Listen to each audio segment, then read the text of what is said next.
Muy buenas tardes. Este proyecto trata sobre el teorema de Stokes.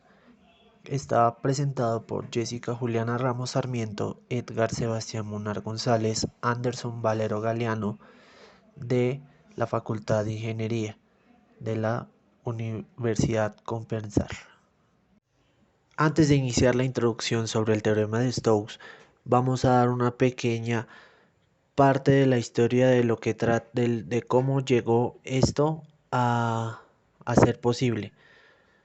Este teorema establece una relación entre una integral de líneas sobre una curva del espacio y una integral de superficie.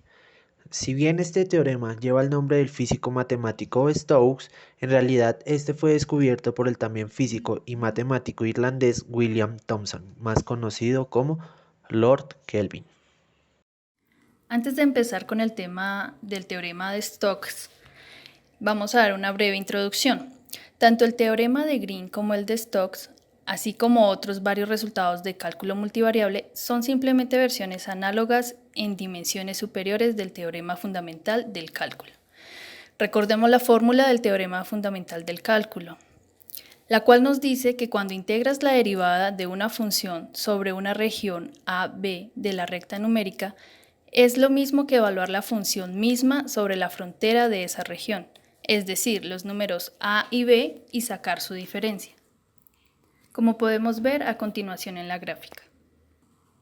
Teniendo en cuenta lo anterior, el teorema de Green es completamente análogo al teorema fundamental, pero para dos dimensiones, donde su fórmula, la cual se interpreta como el rotacional en dos dimensiones de una función vectorial de dos variables, f de x y y, donde se toma su integral doble sobre una región R del plano x y su frontera es una curva C, es decir, toma la integral de línea de f alrededor de la frontera C, orientada en el sentido contrario a las manecillas del reloj. El teorema de Stokes lleva lo anterior a la dimensión número 3. En el siguiente ejercicio vamos a evaluar la integral de c de f por dr con el teorema de Stokes. En cada caso, la c está orientada en sentido antihorario, como se ve en la siguiente imagen. Muy bien, entonces tenemos que f de x de y de z es igual a x y más yj más x a la 2 más y a la 2 k.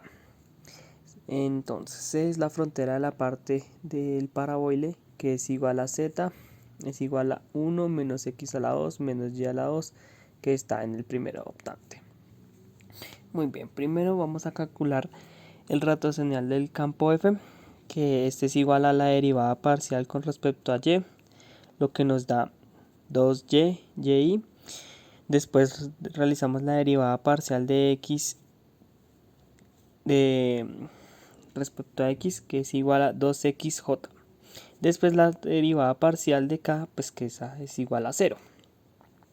Después calculamos el vector n, que es igual a la derivada parcial con respecto a x. Esto nos da como resultado 2xy más la derivada parcial de y, que nos da yj más k. Después realizamos la integración de la región, es igual al producto del resultado del vector, en este caso el vector n, que sería igual a 4xy menos 4xy, por el diferencial de a es igual a 0. Muy bien, entonces la integral de la curva C con respecto a f del producto punto de estos dos de dr es igual a 0. En general, el resultado del ejercicio nos da 0. Después de una breve charla de historia, una introducción y un pequeño ejemplo sobre lo que trata el teorema de Stokes, dejamos aquí mismo la bibliografía donde pudimos encontrar toda la información para esta exposición. Les damos muchas gracias por su atención. Tengan un buen día.